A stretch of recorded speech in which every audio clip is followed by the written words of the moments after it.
এরে নবীর উম্মতের দল, দিল্লি শাহী জামে মসজিদের মধ্যে খতিব হলেন শাহ ওলিউল্লাহ মুহাদ্দিসে দেহলভী রহমাতুল্লাহ আলাইহি।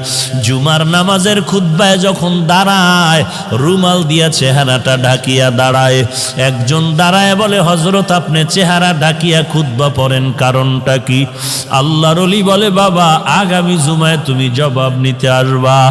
আগামী জুমায় যখন আসলো, বলে আমার কাছে দাঁড়াও। আল্লাহর ওলি শাহ ওলিউল্লাহ মুহাদ্দিস তার রুমালটা ওই প্রশ্নকারীর মাথায় দিলেন।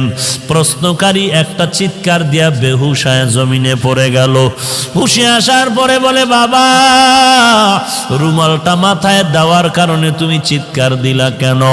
ওই লোকটা বলে, আল্লাহর কসম, আপনার রুমাল আমার মাথায় দেওয়ার পর দিল্লির বিশাল শহরে তাকায়া দেখলাম লক্ষ লক্ষ মানুষের মধ্যে কোনো মানুষ নাই। মাঝে মাঝে দুই একটা মানুষ দেখা যায়, আর বেশিরভাগ দেখা যায় কুকুর আর বানরের সুরতে। গর্ব সুরত আদমি ইনসাবুদে আহমদবু জাহলো হামেক সাবুদে আদমিরা আদমিয়ত লাজিমাস্ত উদেরা গর্বুন বাশুদ হি জমাস্ত।